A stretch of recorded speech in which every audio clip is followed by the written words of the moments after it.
အားလုံးပဲမင်္ဂလာပါရှင်။ Mias for Family Channel ကနေပြန်လည်ကြိုဆိုလိုက်ပါတယ်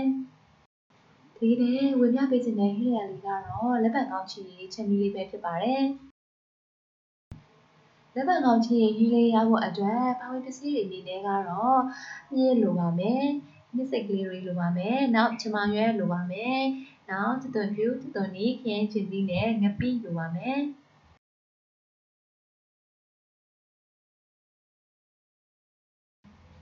လက်ပံကောင်းချီဟင်းလေးရဖို့အတွက်ပထမဆုံးလက်ပံကောင်းလေးကိုတညလောက်ရေစိမ်ထားပေးဖို့လိုပါမယ်။ရေစိမ်ထားပြီးရင်တော့လက်ပံကောင်းလေးကိုအနေငယ်အသေးလေးဖြစ်စေဖို့တဝက်ဝက်ထားပေးပါ။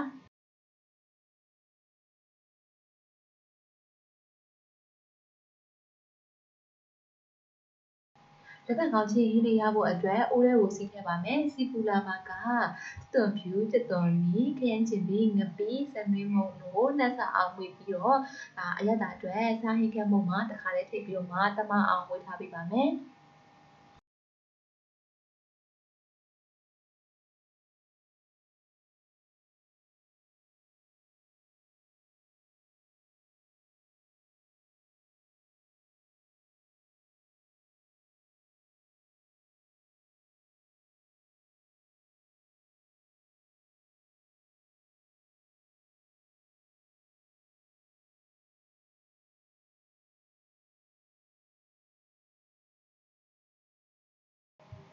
တအားကြတဲ့အခါမှာတော့မြစ်ကလေးထည့်ပါမယ်။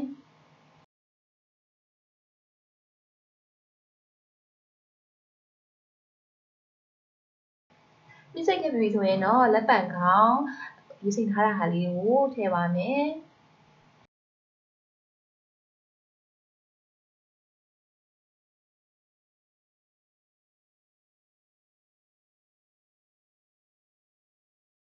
လက်ပံကောင်းလေးထည့်ပြီးဆိုရင်တော့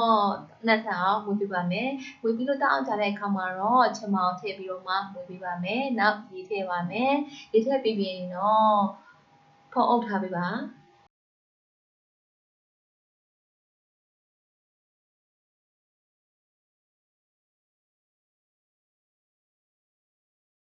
ခုလိုရေလေးပုတ်ပုတ်ဆူလာပြီဆိုရင်တော့လက်ပံကောင်းချီဟင်းလေးချက်တာပြီးသွားပါပြီ။လက်ပံကောင်းချီချက်နည်းလေးကရိုးရှင်းလေကူလာတာမို့လိုက်ပြီးတော့မှချက်တာကြည့်ရပါနော်။လက်ပံကောင်းချီဟင်းလေးကတော့ကျမကြီးနဲ့လည်းညီညွတ်ပါတယ်။ဗီဒီယိုကိုဆုံးဖြတ်ကြည့်ပေးတဲ့အတွက်ကျေးဇူးအများကြီးတင်ပါတယ်။ဒီနေ့ရဲ့ဟင်းရလေးကိုတစ်တက်ဆိုရင်တော့ like and subscribe လေးနဲ့အားပေးသွားဖို့မဖြစ်ပါနဲ့နော်။ပိုကောင်းတဲ့ဟင်းရလေးတွေတွေ့ပြန်လာခဲ့ပါမယ်။တတားပါ။